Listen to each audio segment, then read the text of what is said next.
नमस्कार, मैं हूं अमरदीप शर्मा। आप देख रहे हैं रिपब्लिक भारत और हमारी खास पेशकश कड़क चाय की चर्चा में आज हम पहुंचे हैं जयपुर के आदर्श नगर सीट पर, जहां पर 2,68,000 वोटर हैं।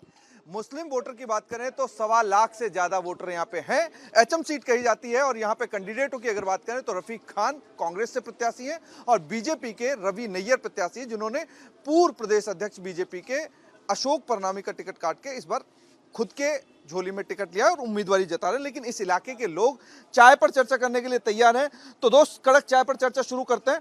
चाय सबको दे दो और चाय की शुरुआत करते हैं एक चुस्की के साथ में।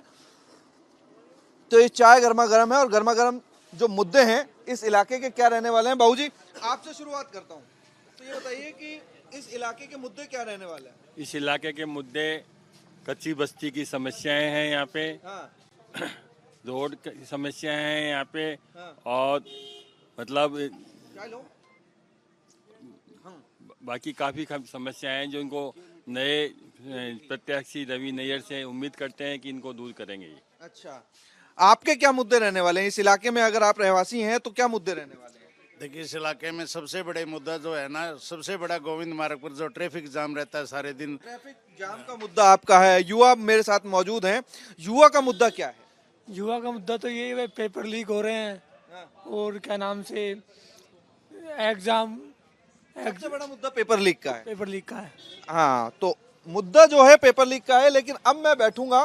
दोस्त, एक बार चेयर हमको दे दीजिए। चूंकि सियासी चेयर नहीं है, लेकिन चाय की चुस्की के साथ अब सबसे पहले शुरुआत करेंगे आदर्श नगर विधानसभा क्षेत्र की। तो दोस्त, बात करें, आपका नाम क्या है? जोगेंद्र सिंह, जयपुर से। जोगिंदर जी, ये बताइए कि आपके इलाके से उम्मीदवार कौन है? हमारे कांग्रेस से रफीक खान है और बीजेपी से भाई रवि नैयर जी। ये क्या है इस इलाके में? मुद्दे सर, मेन ट्रैफिक समस्या है, पेपर लीक की समस्या है, जगह जगह बच्चे गुमराह हो रहे हैं हर जगह। सियासी मिजाज क्या है अभी राजस्थान में? प्रदेश में सरकार किसकी बनने वाली है? बीजेपी की बनेगी सरकार। बीजेपी की क्यों बनेगी? अशोक गहलोत का कह रहे हैं 7 गारंटी दे दी, उसके बाद 500 रुपए में सिलेंडर दे दिया, उसके बाद सारी चीजें उन्होंने वो कह रहे हैं कि 7 गारंटियों के साथ लागू करने वाले हैं। पिछले केवल 3 महीने से लागू हो रही है। 5 साल से क्या हो रहा था? 5 साल में क्यों नहीं किया इन्होंने ये? अच्छा, ये 3-4 महीने चुनावी माहौल आया तो उसमें क्यों कर रहे हैं? केवल जीतने के लिए, केवल वोट जीतने के लिए, लोगों को गुमराह करने के लिए। अच्छा। मेन हमारा जो मेन आज आदर्श नगर का मेन जो गोविंद मार्ग है, ये आज कितने साल से 5 साल से रफीक खान जी यहाँ विधायक हैं।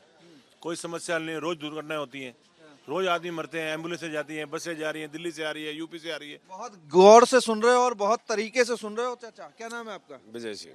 विजय सिंह जी, ये बताओ कि मुद्दे क्या हैं मुद्दे बीजेपी की? ये है, जो कांग्रेस सरकार ने जो इतनी चोरी करवाई है राजस्थान के अंदर, हाँ। पेपर लीकेज है, हाँ। हर चीज की चोर परों की बात है। अच्छा, तो इसलिए ही पब्लिक परेशान है। पब्लिक परेशान है। जो बच्चे इनको पढ़ा रही है उनको पेपर लीकेज हो रहे हैं, अच्छा, इसलिए। पेपर लीक मतलब सबसे बड़ा मुद्दा यहाँ राजस्थान का है? और क्या क्या समस्या है? मतलब प्रदेश की अगर बात करें तो सरकार किसकी है? लाइट भी नहीं है, किसान लोगों को 2-2 घंटा लाइट आ रही है। लाइट की बड़ी समस्या है। बहुत ज्यादा वो तो कह समस्या। रहे हैं कि बिजली के माफ कर दिए, किसानों के कर्जे माफ कर जब दिए। लाइट ही नहीं दे रहा तो माफ से होगा क्या? अच्छा, लाइट दे ही नहीं रहा। नहीं, लाइट 2 घंटे दे रहा है, जो 5 घंटे। सरकार किसकी बन रही है? सरकार बीजेपी बनेगी। बीजेपी की बन रही है। बीजेपी की सरकार बन रही है और यहाँ कुछ युवा हैं जो मोबाइल पर लगे हुए हैं चाय की चुस्की के साथ। लेकिन ये बताइए कि सरकार किसकी बनने वाली है प्रदेश में? प्रदेश में अभी मैं कहूँगा कि बीजेपी की सरकार बनेगी तो कुछ लोगों को अच्छा लगेगा, कहूँगा कांग्रेस की बनेगी तो कुछ लोगों को अच्छा लगूंगा। मेरा दृष्टिकोण ये है कि राजस्थान में कंडीशन ऐसी है कि कुछ क्लियर नहीं कह सकते। मुद्दे की बात कर रहे हैं, आपसे बैठ के चर्चा करनी पड़ेगी और चाय पर चर्चा है तो बहुत अच्छे से करनी पड़ेगी। हाँ जी, मतलब मेरे को ऐसा लगता है कि जैसे राजस्थान का ऐसा ट्रेंड होता है कि कांग्रेस की सरकार कभी रिपीट, मतलब जो भी सरकार सत्ता में होती है तो रिपीट नहीं 30 होती। साल से ऐसा हुआ है। तो गहलोत जी है ना, उन्होंने कोशिश करी है कि मतलब बहुत सारी योजनाएं दी लास्ट में, एंड ऑफ द सेशन उनका लास्ट ईयर रहा, उसमें तो कुछ हद तक लोग इस चीज़ से खुश भी हैं लेकिन लोग नाराज भी हैं। बीजेपी ने भी कुछ चीज़ें अच्छी करी, स्पेशली उनकी पार्टी के लिए। जैसे शुरू में इनका पोजीशन अच्छा नहीं था बीजेपी का राजस्थान में, तो इन्होंने राजस्थान में पोजीशन का लीडर बदला। स्पेशली जो मुझे अच्छा लगा, इन्होंने इस बार जो टिकट वितरण किया है ना, वो नए चेहरों को मौका दिया। नहीं, नए चेहरों को मौका देने की बात नहीं है, उसमें बहुत अच्छा है। अगर राजस्थान में इस बार बीजेपी की सरकार बनती है तो उसमें एक अच्छा खासा फैक्टर रहने वाला है उनका टिकट वितरण में सोच समझ के देना। यूथ क्या सोचता है सरकार के बारे में? राजस्थान की सरकार किसकी आएगी? राजस्थान की सरकार किसकी आएगी ये तो यूथ क्या सोचता है ये मैं क्लियर नहीं कह सकता लेकिन आपको। चुनावी मुद्दे यूथ के क्या रहने वाले हैं? चुनाव मुद्दे यूथ के रहने वाले हैं कि जैसे राजस्थान में शुरू में जो पेपर लीक हुए थे वो काफ़ी बड़ा इशू चला था। गवर्नमेंट ने उस पर काफ़ी काम भी किया था लेकिन लोग सेटिस्फाइड नहीं थे। दूसरी बात, चाहे सत्ता पक्ष हो चाहे विपक्ष हो, सत्ता में भी आपसी लड़ाइयाँ चल रही थी। उधर अशोक पायलट, गहलोत और सचिन पायलट। हाँ, विपक्ष में भी ये चल रहा था कि वसुंधरा राजे जी इधर जो राज्य केंद्र का नेतृत्व है उनसे बन उनकी रही खुल के तो नहीं आई ना, अंदर खाने लड़ लेते हैं, बाहर एक दिखाते हैं। वो तो सब जग जाहिर है कि कांग्रेस ने किस तरीके से होटल में सरकार बंद रखी, आपस में नाकारा निकम्मा तक कह दिया। नहीं, ये तो कह सकते हैं आप, घर लेकिन में आप कितना भी लड़ो, बाहर एकता दिखा दोगे तो काम चल जाएगा, लेकिन घर में लड़के बाहर भी एक लड़ोगे सड़क। ये आप क्लियर कहाँ कह सकते कि खुल के नहीं आई। जब अमित शाह जी राजस्थान में आए तो वो वसुंधरा जी को कह के जा रहे हैं कि पार्टी जो है वो आपसे नहीं चलती, आप पार्टी से चलते किससे हैं। सुना आपने? मैं न्यूज देखता हूँ। नहीं, न्यूज तो देखते हैं, कौन सी न्यूज पे चली है? अब इतना कहाँ याद रहता है सर, आप कैसी बात कर रहे याद हैं। तो रखना पड़ेगा ना यार। नहीं, एक बात बताऊं, मैं खुल के आना नहीं आना, लेकिन एक जो आम आदमी होता है ना उसका जो मैं मतलब मेरे हिसाब से गांव के आदमी में जाओ आप, मैं बिल्कुल गांव से हूं, उसके मन में ये है कि हाँ यार लोग अच्छा, राजस्थान गांव का किसान क्या सोचता है इस बार? गांव का किसान ये सोचता है कि गहलोत ने अच्छी करी, लेकिन अभी की स्थिति ये चल रही है, लास्ट टाइम चल रहा है, इलेक्शन आने वाले हैं, गेहूं की जो मतलब बोने का टाइम आ गया, सर्दी आ गई, लाइट आनी चाहिए, नहीं आ रही। जबकि तो गांव के लोग तो यही कह, अब जैसे मेरे गांव के लोग कह रहे थे कि यार वोटों का टाइम है, कम से कम इस टाइम तो 6 घंटे बिजली दे देते। इस टाइम तो कम से कम 6 घंटे बिजली दे देते। पानी का टाइम है, बिजली नहीं दे रहे गहलोत साहब, और कह रहे हैं कि किसानों का कर्जा माफ कर दिया, पानी दे दिया, किसानों की बिजली माफ कर दी। इन तमाम मुद्दों को लेकर के और भी चर्चा करेंगे, लेकिन चर्चा करेंगे अब आपके साथ में। ये बताइए, आप बहुत देर से सारी चीजें सुन रहे हैं, देख भी रहे थे बार बार, इसलिए मैं आपके पास आया हूं। इस इलाके के मुद्दे क्या रहेंगे? सबसे पहले तो सबसे पहला तो स्थानीय मुद्दा है तुष्टीकरण की जो राजनीति यहाँ हुई है। यहाँ के स्थानीय विधायक ने वर्ग विशेष को ध्यान में रखकर सारी योजनाएं एक ही इलाके में की हैं और बाकी वर्ग जो है वो पूरा उससे अछूता रहा है। और बात का दुख है या आप आरोप लगा रहे हैं? बहुत बड़ा दुख है। और आप किसी भी गली में चले जाइए, रोड का मुहूर्त करके पट्टी लग गई है, रोड नहीं बनी है। हम मतलब मैं कहना नहीं चाहूंगा, लेकिन यहाँ के स्थानीय लोग अब उनको पट्टी विधायक के नाम से कहने लग गए। ये स्थानीय मुद्दा बहुत बड़ा है। तुष्टीकरण का आपने नाम लिया, तुष्टीकरण तो मतलब कि एक बताता हूँ, तुष्टीकरण का भी बताता हूँ। हमारे यहाँ पर एक ही वर्ग के 2-4 बंदे आपस में लड़ते हैं, बचाने के लिए दूसरा बंदा स्थानीय दूसरे वर्ग का आता है और आत्मरक्षा में उससे जो है वो सरिया दूसरे के ऊपर लग जाता है और उसके बाद वहाँ पर रोड जाम कर दी जाती है। आप रोड रेज की घटना के बारे में बात कर रहे हैं जो बहुत ज्यादा चर्चित, इस पे 50 लाख रुपए का दोनों विधायकों ने ब्लैकमेल किया और जिस तरीके से सरकार को पंगु बना दिया कि आप जब तक 50 लाख रुपए का यहाँ पर चेक नहीं दोगे तब तक जो है यहाँ पर नहीं खुलेगा। और उसके बाद जिस तरीके से व्यापारी, जैसे हमारे व्यापारी वर्ग में कटला और आसपास में जिस तरीके से वहाँ पर उन्होंने उन्माद फैलाने की कोशिश की, लोगों के अंदर भय व्याप्त है। रफीक खान तो कहते हैं कि हमने तो विकास करा है, मुझे तो विकास के नाम से जाना जाता है। बिल्कुल विकास कराए। जितनी निगम की पट्टियां यहाँ लगी होंगी मेरे ख्याल पूरे हिंदुस्तान में किसी निगम क्षेत्र में नहीं लगी होंगी, लेकिन पट्टियों के आगे और पीछे देखिए आपको विकास सामने खड्डे दिखाई दे जाएंगे। विकास में गड्ढे नजर आ जाएंगे। बाबूजी आपका क्या नाम है? गोविंद अग्रवाल। अग्रवाल जी, ये बताइए कि किस तरीके से देखते हैं इस इलाके में, और बीजेपी और कांग्रेस में किसकी सत्ता राजस्थान में बनने वाली, ये बताइए। बीजेपी की बनेगी सर इस बार तो। बीजेपी की क्यों बनेगी? अशोक गहलोत जब कह रहे हैं कि 7 गारंटी उन्होंने दे दी, कर्जा माफी कर दी, और कर्जा माफी के साथ साथ में उन्होंने ये कह दिया कि भाई सिलेंडर जो है 500 रुपए में दे रहे हैं और 7 गारंटी हम दे करके सरकार बनाएंगे। सब जनता है नहीं, सब समझदार हो गई। अब पहले वाली जनता नहीं रही है। सबको पता है कि रेवड़ियाँ बांटी जा रही है, लास्ट में लालच दिया जा रहा है नहीं, बाकी कुछ लेना देना नहीं है इनमें। और कितनी गारंटी है नहीं सक्सेसफुल होगी ये तो चुनाव कह रहे हैं कि जादू चलेगा, सियासी जादू चलेगा। हाँ, तो वो तो जादू करे तो जादू ही चलाएंगे और क्या चलाएंगे। जादू ही चलाया अभी तक, और क्या क्या है उन्होंने। और यहाँ पे सोनिया गांधी, राहुल गांधी, प्रियंका गांधी और तमाम कांग्रेसी नेता, खड़गे वगैरह सब यहाँ पे आलाकमान जो है डेरा डाले हुए है। सरकार रिपीटेशन की बात चल रही है कि सरकार किसी भी तरीके से इस बार बन जाएगी तो रिवाज जो है वो बदल जाएगा। तो रिवाज बदलने वाली स्थिति है कि नहीं है? कुछ भी नहीं है। डेरे तो डालेंगे ही, अपनी पार्टी के लिए क्यों नहीं डालेंगे डेरे। डेरे तो डालेंगे, उनको खतरा मंडरा रहा है कि नहीं, खतरा है तो डेरे डालेंगे क्यों नहीं डालेंगे डेरे। डेरा डालेंगे और स्थिति ये है। बाबूजी आपका क्या नाम है? मुरारी अग्रवाल है मेरा नाम। मुरारी अग्रवाल। मुरारी अग्रवाल जी, आप ये बताइए कि राजस्थान में सियासी समीकरण क्या है, सियासी स्थिति क्या है राजस्थान? अपन पहले बात करते हैं क्षेत्र की, आदर्श नगर विधानसभा क्षेत्र की। जिस क्षेत्र में आप बैठे हैं उस क्षेत्र की बात करें। देखो विकास तो ये हो रहा है, सब नालियाँ, आप सड़क टूटी हुई नजर आ रही है आपको, आपके कैमरे से ही पता लग जाएगा। ये तो है विकास। और रवि नेहरू जी की जहाँ की बात है, पिछले 40 साल से समाज की सेवा करते हैं निस्वार्थ भाव से। चाहे गौ से हो, आम आदमी का, किसी का भी कोई भी चल जाए, उसका काम उनके यहाँ लास्ट पड़ाव होता है, काम हो ही जाएगा। और जहाँ तक रफीक खान, मैदान में है ना, अभी मैदान में है, चुनावी मैदान में। इसीलिए तो बात कर रहा हूँ मैं तो नहीं हूँ ना मैदान में, वो है ना, इसलिए बात कर रहा हूँ। और जहाँ तक रफीक खान जी की बात है, वो सिर्फ एक समुदाय विशेष के साथ ही चलते हैं। अभी भी वो कैंपेनिंग में ज़्यादा समुदाय विशेष के ही कर रहे हैं, इस इलाके में कम ही आ रहे हैं। आपके इलाके में नहीं आए रफीक खान? कम आते हैं, कम आते हैं। उनको मालूम है कि यहाँ से वोट कम मिलेंगे, वहाँ से वोट ज़्यादा मिलेंगे। अच्छा, मतलब यहाँ पे जो प्रेजेंट विधायक रफीक खान है वो कम आते हैं, इस इलाके में कम आते हैं, अपने इलाके में ज़्यादा जाते हैं, जिस समुदाय से वो बिलोंग करते हैं वहाँ से। आप उनके कहिए ना, मुस्लिम समाज के जो लोग हैं वहाँ जाते हैं। अंडरस्टूड है, मुस्लिम समुदाय वो तो कहने की क्या जरूरत है उसमें, तो वहाँ ही ज़्यादा जाते हैं, उन्हीं के काम पे ज़्यादा तवज्जो देते हैं वो। आपके काम को तवज्जो कभी मतलब नहीं मिली नहीं, सवाल ही नहीं है, किसी भी तरीके का? नहीं, कुछ भी नहीं। तो यहाँ वोट मांगने नहीं आ रहे इस इलाके में? कम आते हैं। सब यहाँ राजा पारंगमन साहब, ये 5 साल में इतनी गुंडागर्दी बढ़ गई कि हाँ नहीं, कोई भी लेडीज वगैरह स्कूटर पे नहीं चल सकती, पैदल नहीं जा सकती, स्कूटर पे झपट्टा मार लेते हैं, बेचारी चैन भी तोड़ ले जाती है और गिर जाती है। और आज भी 3 साल से 2.5 साल से बेड पे पड़ी हुई है, आज तक वापस ठीक नहीं हो पाई, 2.5 साल से। ऐसी महिलाएं भी ऐसी, और बिल्कुल कोई सुरक्षा नहीं, रात भर तक गुंडागर्दी चलती है पूरे में। अच्छा, आपने आदर्श नगर की बात की, अब प्रदेश की भी बता दीजिए, क्या तस्वीर बदलेगी, रिवाज बदलेगा या वापस से वही? बीजेपी की सरकार आएगी निश्चित है, इसमें कोई किंतु परंतु की बात ही नहीं है इसके अंदर। बीजेपी की सरकार आ रही है, 100% आएगी, 120-25 सीट तो डेफिनेटली आएगी। 120 से 25 सीटें जो हैं वो definitely- बिल्कुल 100% आएगी। अच्छा, तो यहाँ कुछ और चेहरे मुझे नजर आ रहे हैं जो नए भी हैं। दोस्त क्या नाम है? दीपक। दीपक, बताइए कि क्या स्थिति है, सियासी समीकरण यहाँ कैसे हैं? वो गांवों के लोग कांग्रेस को ज़्यादा सपोर्ट कर रहे हैं। गाँव के लोग कांग्रेस को सपोर्ट कर रहे हैं। हाँ, कांग्रेस को क्यों सपोर्ट कर रहे हैं? पता नहीं, उनकी एक तो मानसिक स्थिति के अनुसार, क्या पता कांग्रेस ने लाभ पहुंचाया उनको, तो उनकी छोटी सोच के अनुसार पता नहीं। अच्छा, कांग्रेस गांव की स्थिति आप बता रहे हो, आप खुद की स्थिति बताओ, क्या सोचते हो? मैं तो, हमारे बीजेपी ने काफ़ी विकास किया है, मोदी का सपोर्ट करते हैं हम लोग, क्योंकि मोदी का सपोर्ट करते हैं? हाँ, क्यों करते हैं मोदी का support? क्योंकि यहाँ पर देखे तो मतलब विदेशों में काफ़ी काम किया है। हमारा पहले, हमारे राज्य, इस देश को कोई नहीं जानता था, पर इस टाइम पे विदेशों में काफ़ी जान पहचान हुई है। जानते तो विदेश में पहले भी थे, लेकिन नई ताकत के साथ में नरेंद्र मोदी ने विश्व में अपना नाम और ज्यादा- हाँ, पहले भी जानते थे। बाबूजी, आपका क्या नाम? सीएम अग्रवाल। सीएम अग्रवाल साहब, सारे के सारे अग्रवाल जो हैं वो यहीं थड़ी पे आज चाय- यही चाय पीने आगे थे सर।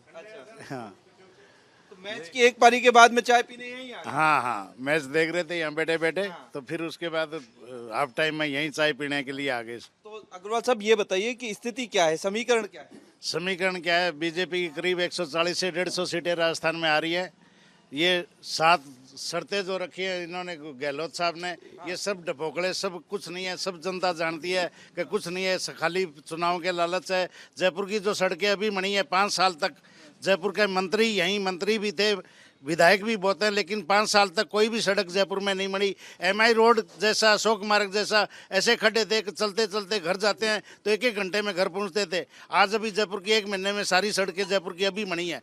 5 साल में जयपुर की राजधानी होकर के राजस्थान की क्या किया इन्होंने विकास मिला के आप कह रहे हैं कि सरकार ने 5 साल काम नहीं किया, महज सरकार के आखिरी दिनों में अपनी चमकाने के लिए चीजें लिपापोती करी है, वो भी ये 1 महीने के अंदर अंदर सारी टूट जाएंगी, ये भी देख लेना। और हो सकता है ठेकेदारों को पैसा भी नहीं मिले। हाँ, आने वाली सरकार रोती रहेगी कि इनके बेचारों के बिल अटक जाएंगे, और ये रोते रहेंगे जिन्होंने सड़कें बनाई है। और अभी आपको एक बात बताऊं, मैं ट्रांसपोर्ट नगर में मेरा व्यवसाय है, मैं राडा का अध्यक्ष हूँ। हमारे ट्रांसपोर्ट नगर में केंद्र गवर्नमेंट ने 12 करोड़ रुपए लगाए। 12 करोड़ रुपए। उस काम के लिए आपस में खींचतान के महेश जोशी की, रफीक खान के कारण उस पूरा ट्रांसपोर्ट नगर वापसी तोड़ दिया इन लोगों ने। पानी की पाइपलाइनें डाली। 1-2 महीने पहले रोड बने हमारे RCC के। मतलब कि आप कहने का मतलब ये है कि जो केंद्र ने बजट पहुंचाया, उस बजट को कहीं ना कहीं आपस में लड़ाई करके कांग्रेस के जो मंत्री थे उन्होंने डिस्ट्रीब्यूट करके खत्म कर दिया। उसमें बजट के अंदर कुछ हेराफेरियां भी मोटी हुई और उस रोड को सारे को तोड़ दिया दोबारा से, और उसमें पाइपलाइनें डाली। जब पाइपलाइन का पता था कि अगर पाइपलाइन डालनी है ट्रांसपोर्ट नगर में तो रोड बनाने से पहले डाल देते पाइपलाइन। बिशलपुर की पाइपलाइन डाली है करीब 2-2 फुट चौड़ी, पूरा रोड RCC का। आपका क्या नाम है? मेरा लालचंद सैनी नाम है। लालचंद जी, आप ये बताइए कि क्या स्थिति है राजस्थान में, प्रदेश में क्या स्थिति है? गहलोत सरकार ने 4.5 साल कोई काम नहीं किया, कोई भी काम नहीं किया। अभी इलेक्शन आए ना, जब 7 रेवड़ियां बांट दी। मतलब ये तो मानोगे ना कि 5 महीने में उन्होंने काम किया है, 5 महीने में उन्होंने बताया। काम नहीं किया है, जनता को रेवड़ियां बांटी है। वोट 500 रुपए में सिलेंडर दे दिया उन्होंने बिजली का बिल माफ कर दिया, उन्होंने बिजली के रेट जो है वो काम कर दिए। उन्होंने कहा कि 7 गारंटी देकर 2 रुपए किलो में गोबर तक खरीदे। कहीं नहीं हुआ, कहीं नहीं हुआ, कहीं विकास नहीं हुआ, सब झूठ है, सब रेवड़ी इलेक्शन की रेवड़ी है सारी इलेक्शन की रेवड़ी। हाँ।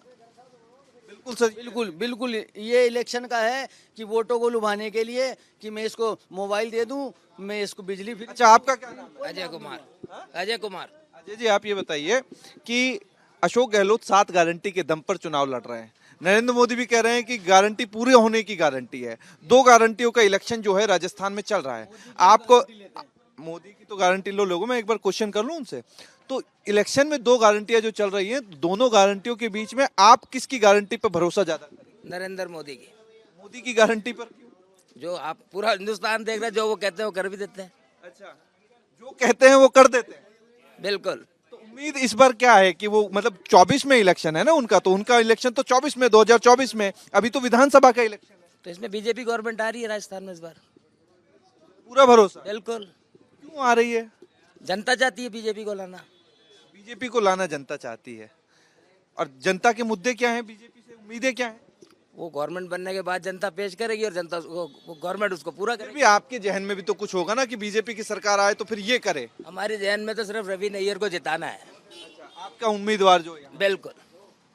आप अपने उम्मीदवार को जिताएंगे तो मतलब की स्थिति होगी। भाई वो विधानसभा में बैठेंगे तभी तो क्षेत्र की समस्या हल होगी। रफीक खान तो यहाँ से एक मतलब अशोक गहलोत के राइट हैंड माने जाते हैं, और अशोक गहलोत के राइट हैंड होने के नाते वो इस इलाके के विधायक भी हैं। वो कह रहे हैं कि विकास जो है वो कंटिन्यू मैंने किया है, और तुष्टीकरण के आरोप जो है बीजेपी जो लगाती है वो गलत लगाती है। देख लो, अग्रवाल साहब भी कह रहे हैं जब भी नैया डूब गई। अगर विकास किया होता तो आपको यहाँ बैठना ही नहीं पड़ता, पब्लिक भी उनका नाम लेती। आप क्यों गुस्से से देख रहे हैं यार, आप भी बात कीजिए। बोलो, क्या नाम है आपका? बल्लू। बल्लू सैनी। बल्लू सैनी आपका नाम है। बल्लू जी, ये बताइए कि राजस्थान में स्थिति क्या है? खराब चल रहा है सब। खराब चल रहा है? कोई काम नहीं होता, खराब हो रहा है सब कुछ। क्या खराब हो रहा है? अब बीजेपी सरकार आएगी बस। बीजेपी की सरकार आएगी बस? मतलब तय करके बैठे हो क्या? इस बार बीजेपी की सरकार आएगी सभी जगह। सभी जगह? सभी जगह मतलब कहाँ कहाँ? जितने भी चुनाव होंगे सब में बीजेपी आ रही है। कौन कौन से चुनाव? राजस्थान के चुनाव, छत्तीसगढ़ के चुनाव, मध्य प्रदेश के चुनाव? वो तो पता नहीं मेरे को, यहाँ तो बीजेपी आ रही है। मतलब यहाँ बीजेपी आ रही है, राजस्थान के बाद राजस्थान में बीजेपी आ रही है। कितनी सीटें आपके हिसाब से? कितनी सीटें? कितनी भी सीट हो बीजेपी आएगी। साइकिल वाले जो भैया हैं बहुत गौर से मेरे को देख रहे हैं, मैं इनके पास जाऊंगा। दोस्त, क्या नाम है? राजू शर्मा। राजू शर्मा जी, ये बताइए कि राजस्थान में सियासी समीकरण क्या चल रहा है? बहुत बेकार चल रहा है अभी। बहुत बेकार चल रहा है। सरकार किसकी आएगी? बीजेपी की आएगी। बीजेपी की आएगी, कांग्रेस की नहीं आएगी? इसलिए कि हम लोग मजदूर हैं, मजदूर को बहुत दिक्कत हो रहा है अभी यहाँ पर। मजदूर को दिक्कत हो रहा है? हाँ। क्या दिक्कत है? कोई काम नहीं मिल रहा, कोई कुछ नहीं हो रहा। अच्छा। हम लोग बिहार से आए हुए हैं यहाँ पर अपना, तो यहाँ बीजेपी को आना जरूरी है। यहाँ बीजेपी को आना जरूरी है राजस्थान। अच्छा, आप कहाँ साइकिलिंग चला करके आए हैं? जय श्री राम। सवाल तो करने दीजिए। जय श्री राम आप कर रहे हैं। ये बताइए, क्या नाम है आपका? गुड्डू। गुड्डू, आप ये बताइए कि राजस्थान में सियासी स्थिति कैसी है? बीजेपी। बीजेपी आ रही है? हाँ। बीजेपी क्यों आ रही है? अशोक गहलोत तो कह रहे हैं काम किया मैंने, युवाओं के लिए काम किया, किसानों के लिए काम किया, महिलाओं के साथ काम किया। मैं तो यहाँ का हूँ नहीं, मैं उत्तर प्रदेश का हूँ। अच्छा, हाँ। उत्तर प्रदेश के आप हैं, लेकिन यहाँ सियासी समीकरण तो समझते होंगे। हम उनको लाएंगे जो राम को लाए हैं, हम उनको लाएंगे। मोदी जी राम को लाए, मोदी जी को लाएंगे। श्री राम। तो यहाँ पे चुनावी चर्चा जो है, कड़क चाय पे चर्चा हम कर रहे थे, और अंतिम चाय वाले से पूछेंगे कि भैया उनका सोचना क्या है। बाबूजी, क्या नाम है आपका? लक्ष्मी नारायण। लक्ष्मी नारायण जी, ये बताइए, चाय बहुत लोगों को पिलाते होंगे, अब ये बता दीजिए कि चुनावी माहौल क्या है यहाँ? बहुत बढ़िया है वैसे। अच्छा, किसकी हवा चल रही है? हवा तो यहाँ बीजेपी की है। बीजेपी की चल रही है, कांग्रेस की नहीं चल रही। कांग्रेस की इतनी नहीं है। अशोक गहलोत कह रहे हैं काम बहुत करा दिया। काम कराया लेकिन शिकायतें बहुत है उसकी। काम बहुत कराया, देखिए बहुत बड़ी चीज कह रहे हैं कि काम तो कराया लेकिन शिकायतें बहुत है। शिकायतें काफी हैं। जैसे कौन कौन सी शिकायत? भाई जैसे किसी बच्चे का जन्म आधार या एडमिशन या जाति प्रमाण पत्र, उसके लिए चक्कर ही काट दे रहे, तहसीलों तक, कलेक्ट्रेट तक, लेकिन वो फिर भी नहीं बन पा रहा। मतलब जन्म प्रमाण पत्र नहीं बन पा रहा। हाँ, ये दिक्कत भी है। जी हाँ, जाति प्रमाण पत्र नहीं बन रहा, जबकि सारा समाज के लिखवा के मंदिर, हमारा सैनिक समाज है जैसे, अब मैंने अपना लिया, लेकिन उसके लिए भी। आप भी सैनी हैं? सैन। अशोक गहलोत तो खुद भी सैनी है। सैन। अच्छा, आप सैन हैं? जी हाँ। तो मतलब ये दिक्कत प्रॉब्लम आ रही है। वो आ रही। आपका क्या नाम है दोस्त? आप भी तो चाय बनाई है। सर मेरा नाम बलराम है और मेरी तो यही शॉप है। और इसके अलावा सरकार से तो शिकायत क्या है कि बस मेडिकल में इन्होंने थोड़ा अच्छा किया है, चिरंजीवी योजना अच्छी की योजना, बाकी और किसी में नहीं किया कुछ। अशोक गहलोत की चिरंजीवी योजना की तारीफ जो है वो लोग कर रहे हैं, लेकिन कह रहे हैं कि जब चिड़िया चुग गई खेत तो फिर अब क्या होगा, क्योंकि लास्ट मोमेंट पे जो सवाल जनता कर रही है कि अशोक गहलोत जी जब इतने सारे स्कीम चला रहे हैं तो अंतिम दौर में आकर के चलाने से क्या फायदा है। तो आदर्श नगर की सीट का हाल हमने बताया। आप देखते रहिए रिपब्लिक भारत।